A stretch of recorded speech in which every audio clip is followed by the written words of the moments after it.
భారత సింగపూర్ నుంచి జెండా స్వాతి గారు వారి కవిత వినిపించబోతున్నారు. స్వాతి గారికి స్వాగతం.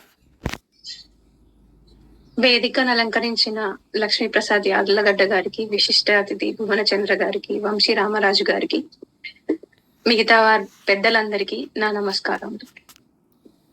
నిష్కల్మషపు నీరు లేని తేట తెల్లని రోజులవి, లేలేత చిగురు పూతల అప్పుడప్పుడే వికసిస్తున్న లేలేత మనసులవి, అందమైన ఆటల వసంతాన్ని, పెరుగుతున్న చదువుల ఎండని కలగలిపిన బాల్యమది.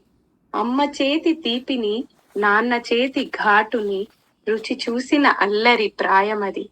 ఆటలలో దెబ్బల కారాన్ని, పుస్తకాల భారాన్ని, పులుపు పరీక్షని సులువుగా మోస్తూ హాయి లోకాల్లో విహరిస్తున్న పక్షిని. తెలియదు నాకు ఇవే జీవితపు తీపి జ్ఞాపకాలని.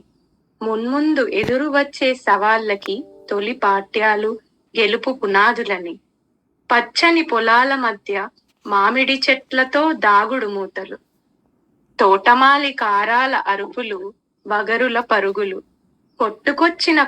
కొట్టుకొని కోసుకున్న కాయ కాబోలు, ఉప్పుతో భలే గొప్పే, స్నేహితులతో కలిసి తగిలించుకున్న దెబ్బలు, చేదైనా తీపే.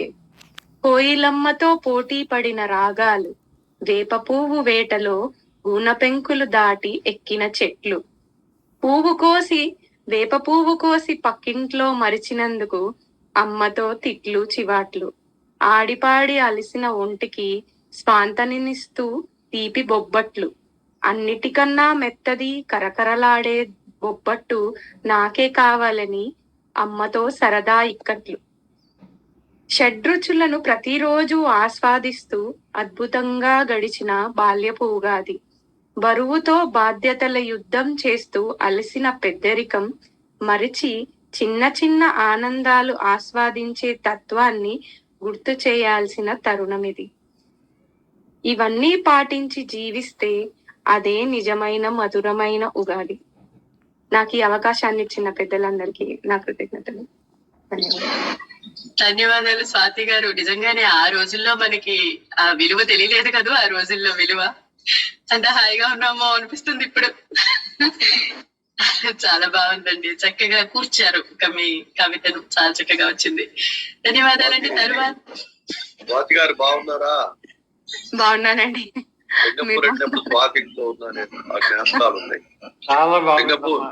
సింగపూర్ జ్ఞాపకాలు రాస్తే స్వాతి ఇంట్లో ఉన్న జ్ఞాపకం రాయాలి. చాలా సంతోషం మీరు అందరూ వచ్చి సమయంలో సహకరించినందుకు ధన్యవాదాలు స్వాతి. ధన్యవాదాలు. శ్రీ సాంస్కృతిక కళాసారథి సంస్థ ప్రారంభించినప్పుడు మొదటి కార్యక్రమంలో ఎంత బెరుకుగా మా స్వాతి వచ్చి మొదటి కవిత చదివారో నాకు ఇవాళకే గుర్తు.